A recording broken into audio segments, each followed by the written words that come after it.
The first thing I did after I was reborn was find 5 male alpacas for the female one my brother gave me. Because in my past life, he gave up a full ride to Harvard to run off with the campus queen from the vocational school. When I found out and exposed them, the campus queen, devastated, died in a car accident. My brother calmly accepted it, worked his butt off to get into Harvard, and even gave me an alpaca. But on my 18th birthday, I discovered I'd swapped bodies with the alpaca. I watched in disbelief as I picked up a knife and brutally stabbed my throat. "Bitch, you ruined my life. Today you'll pay with your blood." And my brother, looking at her excitedly, cried out the name of the dead campus queen. That's when I realized the campus queen hadn't actually died. She'd used dark magic to possess the alpaca and swap lives with me. Reborn, if she wants to swap lives, I'll make sure she gets her fill of it. Grace, you did great on your midterms. As a reward, here's that little alpaca you've always wanted. My brother still looked worn out, but his eyes were full of excitement. He stroked the alpaca's face with infinite tenderness. "Alpacas are friendly. This one cost me a cool $20,000. You better take good care of it." As if to prove him right, the alpaca affectionately nuzzled against me, then turned to face me. Its eyes were much prettier than a normal alpaca's, with long lashes that made you feel a pang of affection just looking at it. But the next second, its powerful hind legs suddenly kicked out at me. If I hadn't dodged in time, that kick would have definitely broken a bone. "You stupid animal. What the hell are you doing?" I shrieked and slapped it hard on the head. The alpaca jumped up, yelping in pain. My brother was heartbroken. He quickly scooped it into his arms to comfort it, then roared at me. "Grace, are you crazy? You dare touch it again, I swear to God." Seeing his beloved person beaten to tears, my brother was furious and grabbed a vase, ready to smash it over me. "A pet dares to kick me, and I can't even discipline it? No way, I'm keeping it," I said coldly and turned to leave. That's when my brother snapped out of it, panicking. "Grace, I didn't mean it like that." My brother clenched his fists. "Alpacas are shy. It's bound to be stressed in a new environment. We should be kind to animals, right? We're the closest siblings. I owe you for what happened back then. Your SATs are coming up, and I really want to help you in some way." His gaze flickered as he looked at me. Without another word, he pushed the alpaca towards me and walked away, wiping his tears. If I hadn't died once, I might have actually believed his crap. But I could never forget, in my past life, right before I died, my brother looked lovingly at me, the body possessed by the alpaca, and said, "Stella, I've been thinking about you all these years. I wish that bitch Grace hadn't exposed us. We could have run away together long ago. Good thing I'm not blood related to that bitch. I'm just her adoptive brother. So now we can." Thinking about that made my throat tighten, and I almost threw up. I kicked the alpaca. "Go get the delivery downstairs." After shooing the alpaca out, I immediately took a car to an old street. In my past life, on the eve of my 18th birthday, my friends and I went there for fun. A fortune teller with a street stall took one look at me and nearly jumped out of his skin, yelling, "Possessed by an evil spirit. You'll die a gruesome death soon." Before I could even ask him anything, he quickly packed up his stuff and left. But this time, before anything had started, I went straight to him and told him everything. The fortune teller did some calculations with his fingers, and his expression suddenly turned cold. "Young friend, if I'm not mistaken, you didn't always look like this." I was stunned. He held up a mirror. It reflected my bloated, puffy face, with faint white fuzz and somewhat distorted features. "I think you're right. I wasn't this unattractive before. I thought it was because of puberty and stress from studying. Could it be? You were cursed a long time ago. Your luck has been unknowingly stolen by that female corpse. That's how she was able to possess the alpaca and revive." The fortune teller said, "On your 18th birthday, your luck will be completely drained, and the ghost possessing the alpaca will seize the opportunity to invade your body. She'll have all your luck. Once she has your body, she'll become a 1 in a million beauty." My heart sank. The fortune teller gave me a protective charm to keep me safe for now. He said I'd been drinking a cursed potion for over 6 months. I had to find the source of this potion within 14 days, or it would be too late to do anything. I went to school, my mind heavy with worry as I tried to do my work. What on earth had I been taking that would allow Stella to possess me? What's wrong, Grace? Are you stuck on something? My childhood friend, Liam, walked in holding a cup of bubble tea. He was the grade's famous brainiac and heartthrob, the dream guy for countless girls. But he only had eyes for me, always supporting and encouraging me to study hard. Liam, I'm in some trouble lately, but it sounds kind of unbelievable. I considered Liam my best friend, and in this situation, I really hoped he could help me figure things out. I was carefully choosing my words, about to speak, when Liam stuck a straw in the bubble tea and handed it to me. Just then, resentful whispers rose from the students around us. So shameless. She's so ugly and still drinks it. How dare she accept bubble tea from the campus heartthrob looking like that? What's wrong with Liam's taste now? What kind of spell did that ugly girl cast on him? He's been coming to our classroom all the time for the past 6 months. Yeah, Liam used to like pretty girls in middle school. Don't tell me he's into smart but ugly girls now? My outstretched hand froze in midair. A cold sweat broke out on my back. What my classmates said reminded me. In the past, Liam had always been pretty cold to me, saying multiple times that my innocent girl next door looks weren't his type. But it seemed like, starting about 6 months ago, he began coming to my house to study with me, always bringing my favorite chocolate bubble tea. After that, my looks got worse day by day, but Liam became more and more concerned and caring about my studies and life, which touched me deeply. The fortune teller said I'd been taking the potion for over 6 months too. I couldn't believe I hadn't suspected him. A wild thought suddenly struck me. Could it be that the person he'd always liked was actually Stella? Liam, look, everyone's so against me drinking the bubble tea you bring. Maybe I should just listen to them. I held up the bubble tea.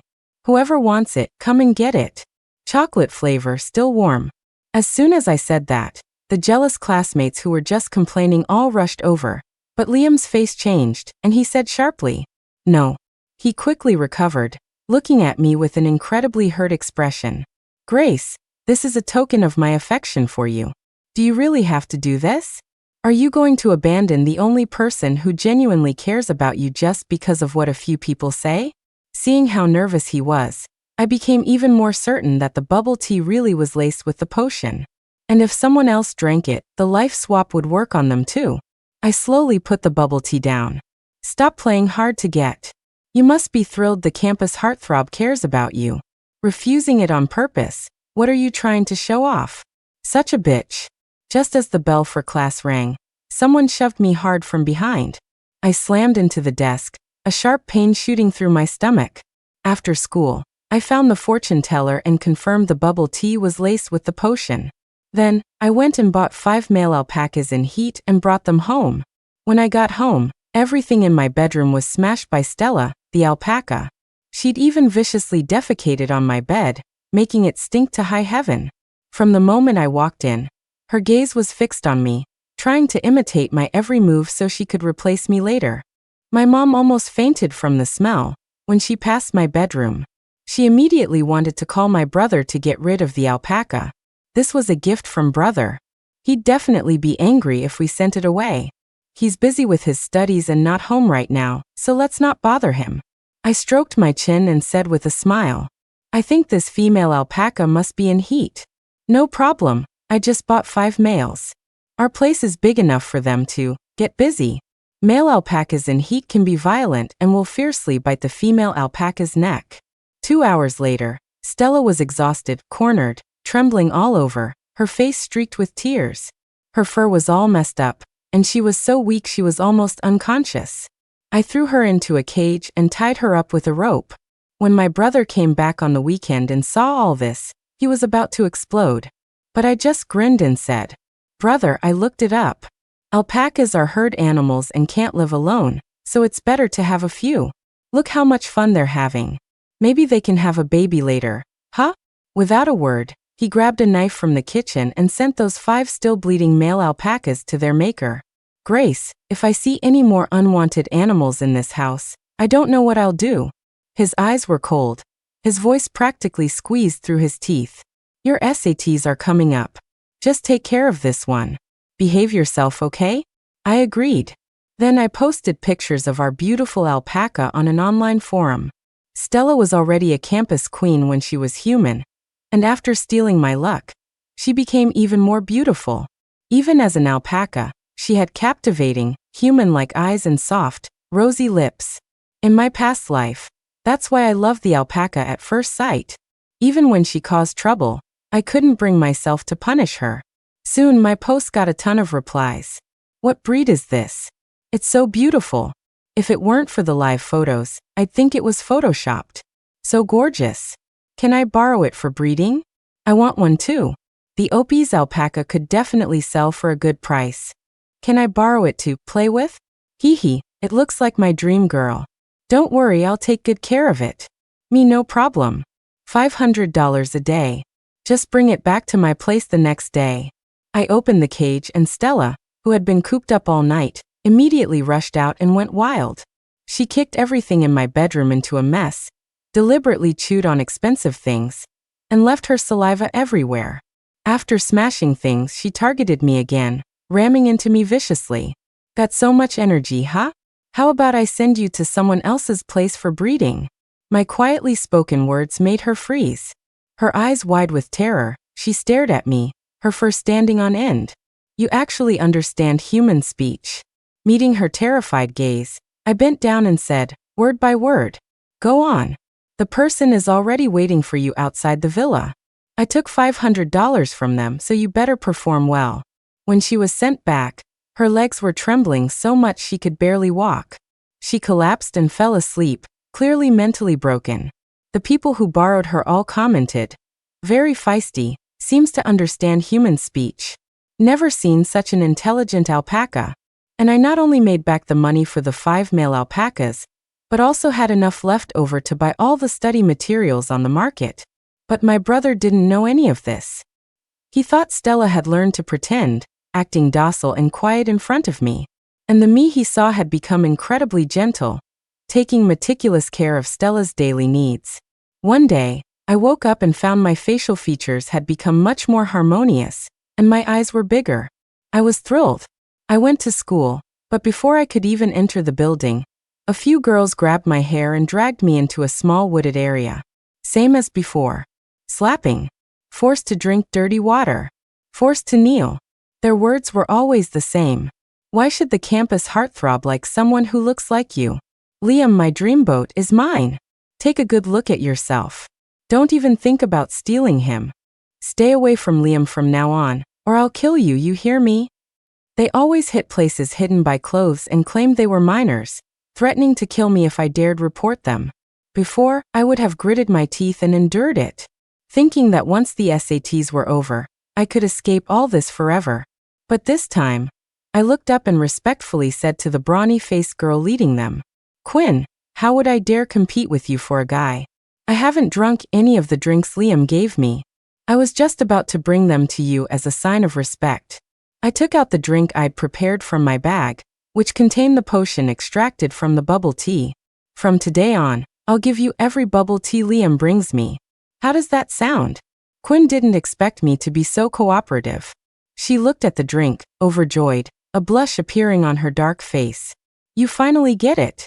I told you, you're not worthy of standing next to the campus heartthrob. Only I am. She wanted to kick me again but held back because of the drink. I went to the classroom and studied every second I could. In my past life, I only finished the SATs but was murdered before the results came out. I died not knowing my score, completely missing my dream of getting into a top university like Berkeley. Maybe because I woke up earlier this life and had better luck, soon my homeroom teacher came over cheerfully to tell me I had actually passed Berkeley's early admission review and skipped the written exam. Grace, you should prepare well for the interview. Maybe take an interview prep class. You can skip regular classes for now. We're all hoping you get into Berkeley. When I saw review passed on the screen, my heart pounded like a drum, and I couldn't calm down for a long time. A sense of unreality washed over me. I secretly vowed that this time, I would seize the opportunity and make my Berkeley dream come true. For the next period, I gave Quinn every bubble tea Liam brought me. This bought me some peace and allowed me to focus my energy on preparing for the interview. Meanwhile, Stella the alpaca, was tormented daily by various animals and even people with perverted fetishes, leading to a complete physical and mental breakdown. Every weekend when my brother came back, she was always asleep, her fur becoming dry and matted. One Tuesday evening, Liam suddenly came to my house. Stella was tied up and locked in my closet. Hearing Liam's voice outside, she became incredibly agitated, struggling desperately for him to save her. But her body was completely drained now. Her only hope was for Liam to somehow decide to find her. "Grace, why are you suddenly wearing a mask?" He placed a cup of bubble tea in front of me, as usual. I deliberately kept some distance from him. During this time, my appearance had undergone a stunning transformation. Not only had I returned to my former looks, but I was also becoming strikingly beautiful. To avoid alerting anyone, I had to wear a mask and glasses. But even so, under the dim lamplight, I could still sense something off about the way Liam looked at me. His taste always leaned towards the glamorous type, and the former Stella was exactly that kind of stunning beauty. I coughed a few times and said sadly, "Sorry, Liam, I've had a cold recently. I'm wearing this so I don't infect you. It's strange, my health has been really poor lately, and my eyesight has gotten so bad I can barely see you without my glasses." Liam looked at me with sympathy, but he couldn't hide the excited glint in his eyes. "Don't worry, you're just under a lot of stress from studying lately. Keep pushing, get through this period, and you'll be fine. You can't slack off now. I heard you're going for the Berkeley early admission interview. I've compiled some questions for you. You have to study them seriously. Don't let my efforts go to waste." I nodded firmly. Of course, I would study hard. This was for my own life after all. A week later, I went for my interview. My interview performance was outstanding. Maybe because I had died once, I had deeper insights into many social issues. When I finished answering the last question, the whole room burst into applause. The female professor sitting in the center gave me a thumbs up. "Grace, I look forward to seeing you here in September." As I walked out of the building, the sun was shining warmly outside. I looked down at the calendar on my phone. My 18th birthday was less than 3 months away. After being successfully admitted to Berkeley, I had a legitimate reason not to show up at school.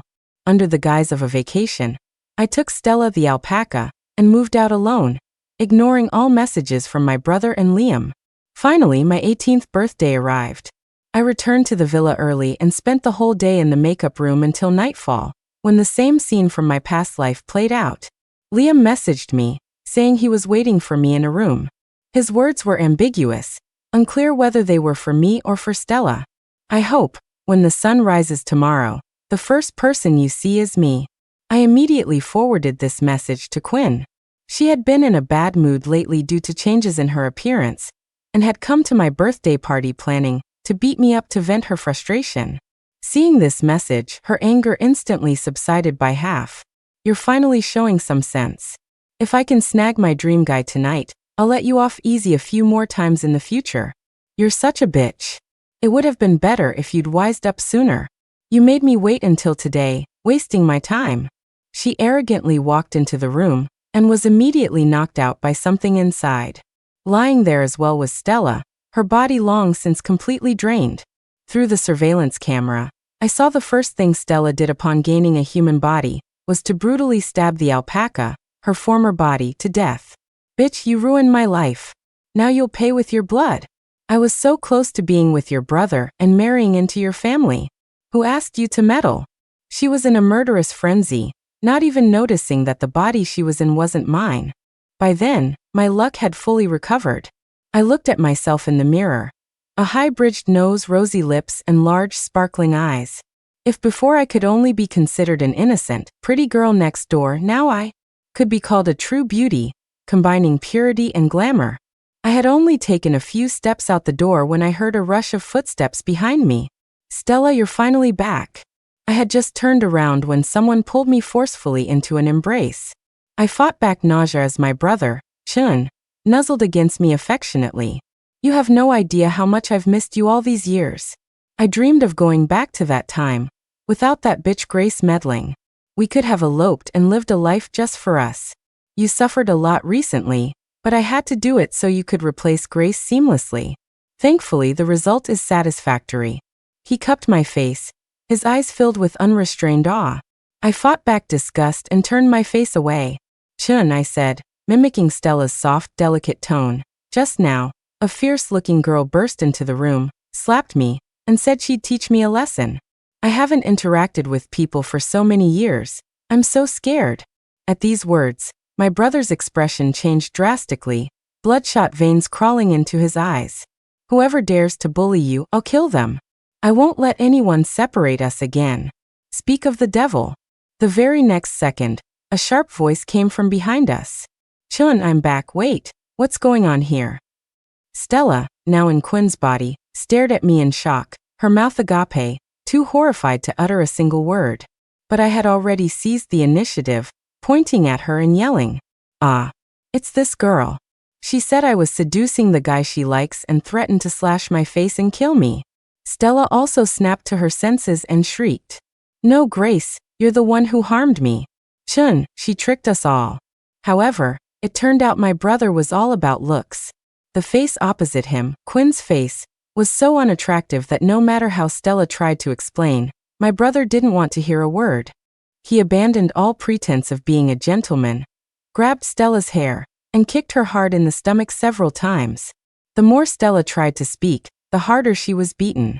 In the end, she didn't dare explain anymore and fled in disgrace when she got the chance.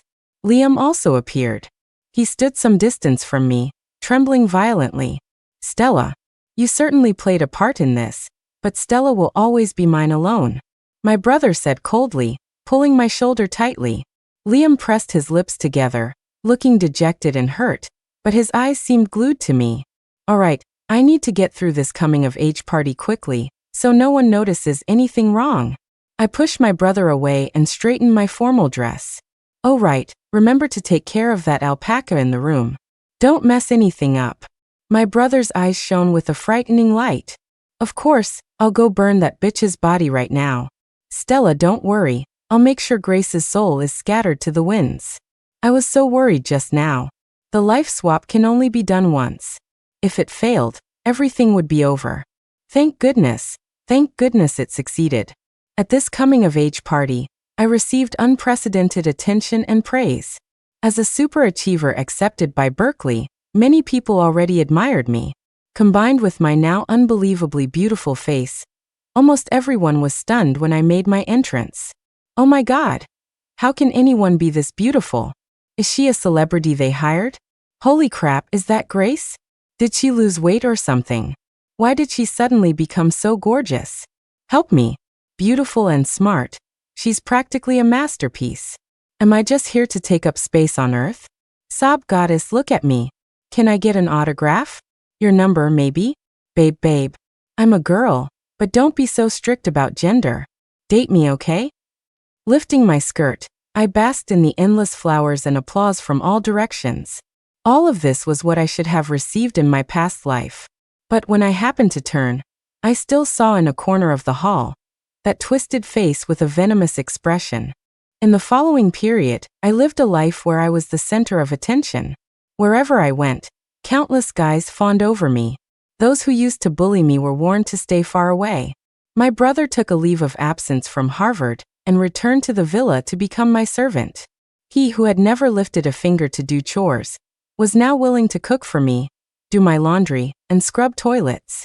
Liam also waited outside my classroom as soon as his classes ended, bringing me milk, fruit, and all sorts of snacks. Just because he overheard me casually compliment a classmate's shoes, he immediately skipped class and queued under the scorching sun for an entire afternoon to buy them for me. Now, with just a word from me, they were willing to do anything for me. Meanwhile, Stella, occupying Quinn's body, as the main perpetrator of my bullying, faced insane retaliation. She didn't dare come to school at all. Even walking on the street, she would be inexplicably beaten black and blue. One evening, I was taking a shower in my bedroom when I suddenly heard a strange noise outside the window. I quickly threw on some clothes and rushed out, just in time to see Stella tiptoeing into my bedroom. "Ah, help! Someone help!" I screamed. The next moment, my brother burst through the door, an unnatural flush on his face. "What's wrong, Stella? What happened?" Before I could speak, Stella, in Quinn's body, blurted out, "Chun, listen to me. I'm the real Stella. The person in front of you is Grace. I've figured everything out. I can prove the truth to you. Do you remember where we had our first date? Ask this imposter in front of you. She definitely won't be able to say. I also know you have 2 moles below your chest and a scar on your inner thigh. My brother's brow furrowed, and he looked at me with a frown. I burst into tears, trembling as I clutched his sleeve. Chun, this girl is terrifying. Could she be one of your obsessed stalkers? If she spied on me showering today, she must have spied on you too. It's no surprise a pervert like her knows these things. Stella exploded with rage and lunged at me, ready to fight, but the villa's security guards rushed in and subdued her. She still wouldn't give up, screaming. Then tell him where we had our first date. Grace, you must have used some dark magic to turn me into this. You deserve to die. Chun, you can't believe her. She's definitely here to destroy us. I cried even harder, shaking my head, sobbing too much to speak. My brother finally pulled me into a tight hug, his heart pounding. I heard him turn to the security guards and say, "Throw this person out. And don't ever let her set foot in this villa again." He cupped my face, our eyes meeting at close range. I could see the tremor in his gaze. "Stella, don't cry. Don't worry, I'll protect you." But even so, Stella refused to give up, obsessed with proving our true identities. Finally, when I went to the old street to find the fortune teller, she secretly followed me and recorded our entire conversation.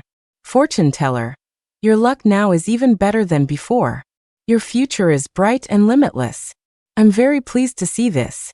I smiled and said, I have you to thank for that. If you hadn't helped me, how could I have foiled their wicked plans? Just then, a furious shout came from behind me. Grace, so you knew everything all along.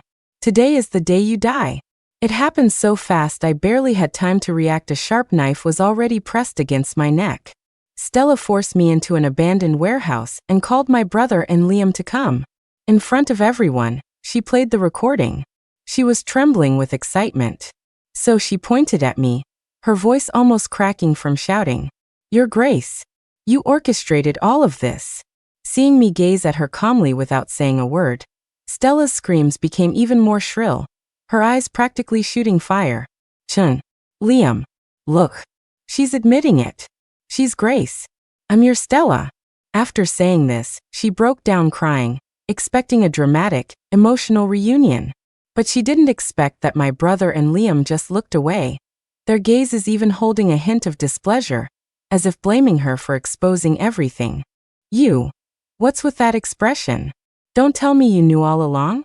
I sneered and said, how can one person perfectly impersonate another? There are always flaws. The reason they've been treating me this way, Stella. Haven't you ever considered that maybe it's because they prefer to delude themselves? Actually, that night, when you said those things, Chin already believed you. Otherwise, he wouldn't have just had the security guards throw you out so simply. It's just that the life swap can only happen once. If I died, this face of mine would disappear from the world forever. Wouldn't that be a pity? Stella looked at my brother and Liam in disbelief.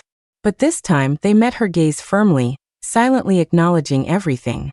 I burst out laughing, turned around, and left without looking back. Now, only the 3 of them were left in the warehouse. But no matter how much Stella screamed and shouted, the other 2 men remained indifferent. I suffered so much, endured so much torment to get here. What's wrong with you now? Why are you so cold to me? She seemed to be both crying and laughing, pointing at her, Quinn's, face in grief and indignation. You kept saying you liked me.